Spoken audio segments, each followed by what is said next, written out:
Hello students, आज हम पढ़ रहे हैं हिंदी व्याकरण का क्लास 5 का लेसन नंबर 7। इसका नाम है कारक। It means case. तो आइए प्यारे बच्चों शुरू करते हैं। सबसे पहले देखते हैं कारक की परिभाषा। वाक्य में प्रयुक्त संज्ञा या सर्वनाम का उस वाक्य की क्रिया से जो संबंध होता है, उस संबंध को क्या कहते हैं प्यारे बच्चों? कारक कहते हैं। अर्थात वाक्य में प्रयुक्त जो हमारी संज्ञा या सर्वनाम है, उसका वाक्य की क्रिया से जो संबंध बताता है, वो सब क्या कहलाता है? कारक। तो निम्नलिखित वाक्य को पढ़िए और समझिए। युद्ध में राम ने रावण को बाण से मार डाला। उपयुक्त वाक्य के माध्यम में आए रंगीन शब्द जैसे में, ने, को, से संज्ञा या सर्वनाम का क्रिया से संबंध जोड़ने में सहायता करते हैं। अर्थात ये कैसे शब्द हैं जो संज्ञा सर्वनाम का क्रिया से जोड़ने में सहायता करते हैं। अतः में, ने, से, को शब्द कैसे शब्द है? ये कारक शब्द हैं। इन्हें कारक चिन्ह या परसर्ग भी कहते हैं। अर्थात कारक चिन्ह को क्या कहते हैं? परसर्ग भी कहते हैं। कारक के भेद। कारक के 8 भेद हैं। कितने भेद हैं प्यारे बच्चों? कारक के 8 भेद। पहला है कर्ता कारक, दूसरा कर्म कारक, तीसरा करण कारक और चौथा संप्रदान कारक, पांचवा उपादान कारक, छठा संबंध कारक, सातवां अधिकरण कारक और आठवां संबोधन कारक। तो कितने प्रकार हैं प्यारे बच्चों? कारक के कुल 8 भेद हैं। इन्हें हम 1 बाय 1 परिभाषा के माध्यम से समझते हैं प्यारे बच्चों। तो आइए शुरू करते हैं। पहला है आपका कर्ता कारक। संज्ञा या सर्वनाम के जिस रूप से क्रिया करने वाले का बोध होता है, अर्थात संज्ञा या सर्वनाम के जिस रूप से क्रिया करने वाले का पता चलता है, उसे क्या कहते हैं? कर्ता कारक कहते हैं। जैसे मोनिका ने पत्र लिखा। अर्थात नेक्स्ट है मधु ने खाना खाया।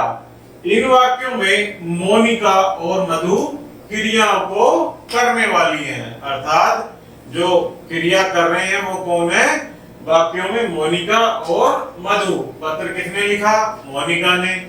और खाना किसने खाया? मधु ने। तो मोनिका और मधु यहाँ क्या है प्यारे बच्चों? कर्ता कारक हैं। कर्ता कारक का चिन्ह ने है। जैसे मोनिका, कर्ता का चिन्ह क्या है? ने। यहाँ भी क्या है? ने। जो कभी कर्ता के साथ प्रयुक्त होता है और कभी नहीं होता। ने जो इसका चिन्ह है वो कभी कर्ता के साथ हो जाता है प्रयुक्त और कभी नहीं होता। कारक चिन्ह सहित वाक्य है। तो देखते हैं कारक का चिन्ह ने होता है जो कि संज्ञा या सर्वनाम के साथ आता है। हेमा ने गीत गाया।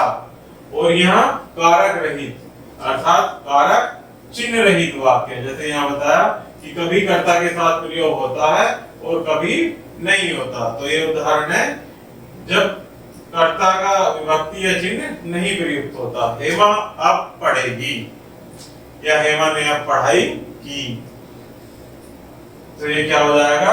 कारक चिन्ह रहित वाक्य। नेक्स्ट है प्यारे बच्चों कर्म कारक।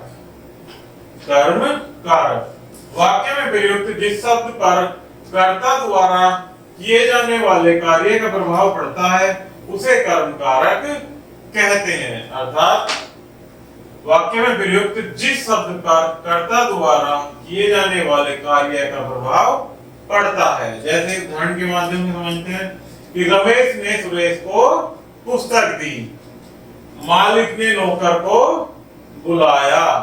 अर्थात इन वाक्यों में सुरेश और नौकर पर क्रिया यानी कार्य का प्रभाव पड़ रहा है। अतः ये कर्म कारक है। कर्म कारक का कारक चिन्ह को होता है। क्या होता है? को। अर्थात जैसे उदाहरण रमेश ने सुरेश को पुस्तक दी। तो प्यारे बच्चों यहाँ पर क्या है? कर्म सुरेश को क्या दी? पुस्तक। अर्थात जो इन वाक्यों में सुरेश का प्रभाव किस पर पड़ रहा है? क्रिया पर। यानी पुस्तक किसको दी? सुरेश को दी। इसी प्रकार से मालिक ने किसको बुलाया? नौकर को बुलाया। तो बुलाया जो क्रिया है हमारी, उसका प्रभाव किस पर पड़ रहा है? नौकर पर। किसे बुलाया जा रहा है? नौकर को। तो ये क्या है हमारा? कर्म कारक। इसकी विभक्ति क्या होती है? को। यहाँ को। नेक्स्ट आता है प्यारे बच्चों करण कारक। करण कारक जिन शब्दों द्वारा क्रिया करने के साधन का बोध होता है उन्हें करण कारक कहते हैं। जिन शब्दों द्वारा क्रिया के करने के साधन का बोध होता है, जैसे शिकारी ने बंदूक से शेर को मारा, पिताजी रेल के द्वारा आगरा गए। तो यहाँ पर क्रिया के करने के क्या साधन है प्यारे बच्चों? मारा। किससे मारा? बंदूक से। तो बंदूक क्या है यहाँ? कारक। कौन सा कारक? कर्ण कारक। यहाँ आगरा गए, कैसे गए? रेल के द्वारा। इन वाक्यों में बंदूक और रेल क्रिया करने के साधन है अर्थात माध्यम है, अतः ये कर्ण कारक है। यहाँ से और के द्वारा कारक चिन्ह है। तो यहाँ पर प्यारे बच्चों कर्ण कारक का विभक्ति या परसब क्या होता है? के या से द्वारा, अर्थात जो साधन है वही हमारे कर्ण कारक होते हैं। नेक्स्ट है संप्रदान कारक। जिस संज्ञा या सर्वनाम के लिए क्रिया की जाती है या जिसे कुछ दिया जाता है उसे संप्रदान कारक कहते हैं। अर्थात जिसके लिए संज्ञा या सर्वनाम के लिए क्रिया की जाती है या जिसे कुछ दिया जाता है उसे क्या कहते हैं? संप्रदान कारक। जैसे मोहन ने भिखारी को भोजन दिया, यह खिलौना मधु के लिए है। तो इन वाक्यों में क्या है प्यारे बच्चों? भोजन किसे दिया? भिखारी को। और खिलौना किसके लिए है? मधु के लिए। तो इसमें क्या है कि इन वाक्यों में भिखारी और मधु के लिए क्रिया की गई है। भोजन जो दिया गया है वो किसे दिया गया? भिखारी को। तो क्रिया किसके लिए हुई है? भिखारी के लिए। अतः ये संप्रदान कारक है। यहाँ को और के लिए कारक चिन्ह है। ये वाला को और ये के लिए क्या है? ये कारक चिन्ह है। इसी प्रकार से नेक्स्ट है अपादान कारक। जिस संज्ञा या सर्वनाम से किसी अन्य संज्ञा या सर्वनाम का अलग होना पाया जाता है उसे अपादान कारक कहते हैं। अर्थात एक स्थान से अलग होना, जैसे पेड़ से फल गिरना, छत से कूदना या मेज से सामान गिरना। उदाहरण के माध्यम से समझते हैं कि छत से बच्चा गिरा, अर्थात अलग होना है ना। ये परिभाषा में कि संज्ञा का सर्वनाम से और जिस संज्ञा सर्वनाम से किसी अन्य संज्ञा या सर्वनाम का अलग होना पाया जाता है। तो छत से बच्चा गिरा, छत क्या है? हमारी संज्ञा है। तो संज्ञा एक संज्ञा से दूसरी संज्ञा क्या है? बच्चा। वो उससे अलग हो रहा है, यानी पहले छत पे था और अब वो गिरा अर्थात नीचे गिर गया। तो अलग होने की सेंस में क्या आएगा प्यारे बच्चों? अपादान कारक। इसकी विभक्ति क्या होती है? से। इसी प्रकार से नेक्स्ट उदाहरण है पेड़ से पत्ते गिरने लगे, अर्थात पेड़ फिर पत्ते गिरने लगे। तो यहाँ पर क्या है? से। इन वाक्यों में छत और पेड़ से अलग होने का बोध हो रहा है, अतः ये अपादान कारक है। यहाँ से कारक चिन्ह है। नेक्स्ट है प्यारे बच्चों संबंध कारक। जिस संज्ञा या सर्वनाम का संबंध क्रिया से न होकर वाक्य में प्रयुक्त अन्य संज्ञा या सर्वनाम से होता है उसे संबंध कारक कहते हैं। अर्थात जिस संज्ञा या सर्वनाम का संबंध किसी क्रिया से न होकर वाक्य में प्रयुक्त अन्य संज्ञा या सर्वनाम से होता है उसे क्या कहते हैं? संबंध कारक। जैसे यह महेश का मित्र है, राम दशरथ के पुत्र थे। तो किसका मित्र है? महेश का। और किसके पुत्र थे? दशरथ के। इन वाक्यों में महेश और दशरथ संबंध कारक हैं। महेश और दशरथ इसके कैसे कारक हैं? संबंध कारक। यहाँ मित्र का महेश से और पुत्र का दशरथ से संबंध है, अतः ये संबंध कारक है। इस कारक के कारक चिन्ह का और की, के आदि होते हैं। संबंध कारक की विभक्ति या परसर क्या होते हैं प्यारे बच्चों? का, के, की। नेक्स्ट है प्यारे बच्चों अधिकरण कारक। संज्ञा या सर्वनाम का वह रूप जिससे क्रिया के करने या होने के आधार या स्थान का बोध होता है उसे अधिकरण कारक कहते हैं।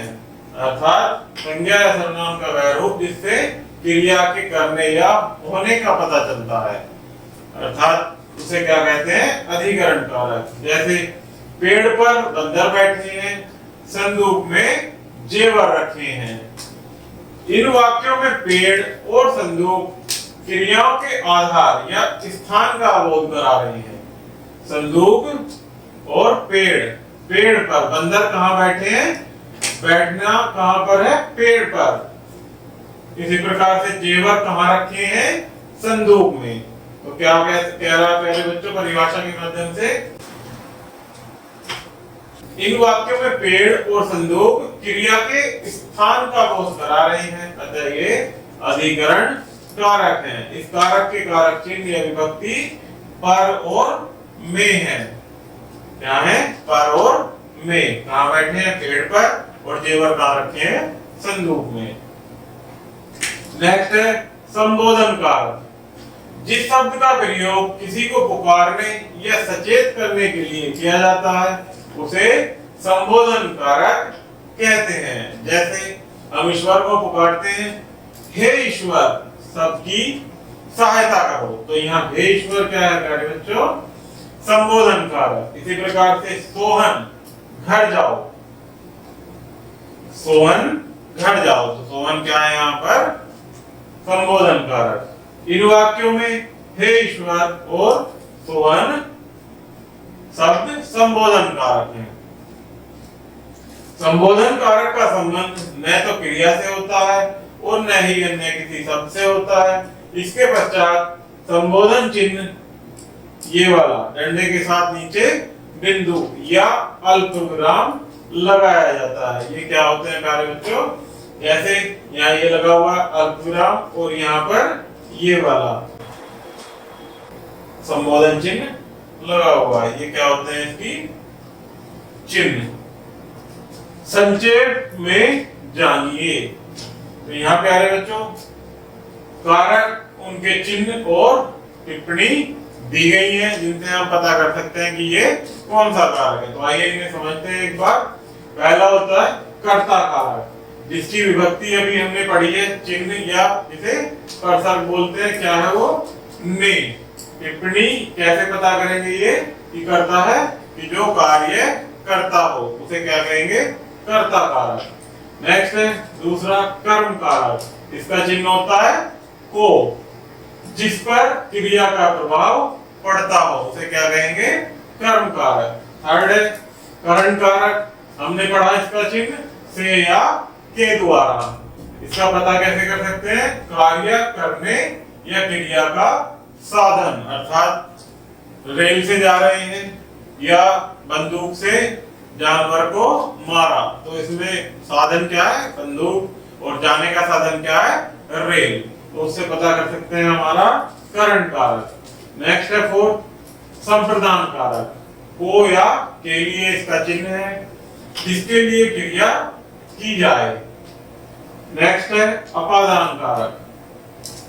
अपादान से अलग होना, अर्थात किसी संज्ञा या सर्वनाम का किसी अन्य संज्ञा या सर्वनाम से अलग होना। इसको पता कैसे कर सकते हैं? कि जिससे कोई वस्तु अलग हो जाए, जैसे पेड़ से फल गिरा।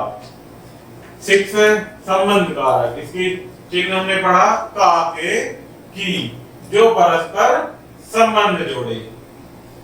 सेवन है अधिकरण कारक। इसका चिन्ह है में या पर, जो क्रिया का आधार हो या स्थान पता चले। जैसे पेड़ पर बंदर बैठा है, तो बंदर कहाँ बैठा है? क्रिया क्या है, क्रिया से उसके स्थान का पता चल रहा है, बैठा है तो कहाँ बैठा है, पेड़ पर बैठा है। नेक्स्ट है संबोधन कारक, हे अरे, क्या है इसके चिन्ह या कर्सर, जिससे क्रिया को पुकारा जाए, जैसे हे ईश्वर या अरे, ये सब कैसे हुआ, तो इस प्रकार से हम ये पता कर सकते हैं। नेक्स्ट है करण कारक और अपादान कारक में अंतर, कैसे पता कर सकते हैं हम करण कारक और अपादान कारक में। करण कारक, ये आपका करण कारक और अपादान कारक में अंतर कैसे पता कर सकते हैं, तो आइए पहले बच्चों इन वाक्यों को पढ़िए और समझिए। तो इन वाक्यों को पढ़कर हम समझ सकते हैं कि इसमें क्या अंतर है। करण कारक और ये अपादान कारक। मधु पेंसिल से लिखती है, मधु पेंसिल से लिखती है। करण कारक में क्या होता है प्यारे बच्चों, साधन, साधन या माध्यम।